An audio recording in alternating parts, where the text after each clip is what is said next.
پیغمبر صلی الله علیه وسلم بینما هو یأمل دا انسان په دې ارمانونو کې او امیدونو کې پروت دي زه به دا کوم او زه به دغه کوم او داسې به کېږي او دغه به کېږي او دا اذ جاءه الموت مرګ پرې راشي همدغه ارمانونو په دې منځ کې راشي او چا چېرته دنیا پوره کړې نه ده او څوک چې په دې پسې داسې منډې وایي چې زه بلکل پوره کومه د ځان هسې ستړی کوي او ځکه یو حدیث کې داسې راځي د دې نه زیات وضاحت پکې والا هغه ده چې پیغمبر صلی الله علیه وسلم امام احمد دا حدیث راوړی ګوره په خبر به ملګري څنګه پوه کول یعنی یو طریقه هغه نه ده استعمال کړې بله طریقه یې استعمال کړې هغه ده چې پیغمبر صلی الله علیه وسلم دا ګوتې داسې راټولې کړې او په ځمکه یې کېښودې وی هذا ابن آدم دا د آدم بچی دی بیا یې دا لاس اوچت کو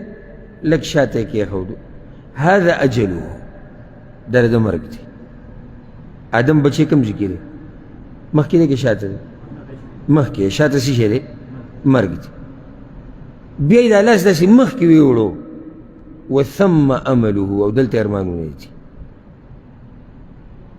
دا منځ کې انسان دی شاته څه شی دی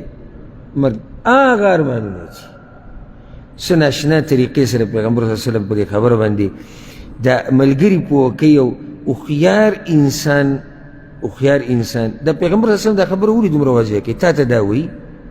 چې غم د دې وکړه دا کوم چې د وروستو نه روان دی دغه پرېږده کوم چې مخکې تللی د دې غم وکړه دا کوم چې د روان دی دې دې راګیرئ هغه تا نه راګیرئ په هغه پسې خو ته منډې وایې چې کوم لرې دی ستا ارمانونه او امیدونه هغه تا نه لرې دي دا دې راګیرئ دا کوم چې له پسې شاته را روان دي نو دا حدیث بنیادي حدیث دی په دې موضوع کې چې په دنیا کې خپل ارمانونه لنډ ساته او امیدونه لنډ ساته او کله چې د ارمانونه او امیدونه لنډ دا ژوند بدل مزم درکوي لکه مثال د یو سړي د ارمان دی چې ما ته دوه درې ټیمه روټۍ میلاویږي په حیا او په عزت سره او د چا را باندې قرض مرض نه او بس د بچو تربیت پکې کوم او خپل ژوند تېروم د ده د ارمان ډېر حد پورې په اسانه پوره کېږي او ګټې جاخې نه ده او کور یې نشته یاره یو کور جوړوم بس یو دوه درې کمرې به چې ژوند پکې روان ساده ونته کور جوړو بس چې موږ پکې اوسېږو د چت لاندې شو دا ارمان پوره کېږي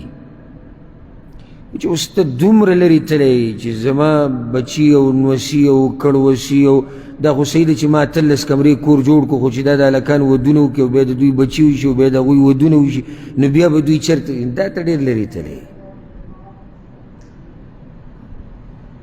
دا تا د خپل ژوند څه کو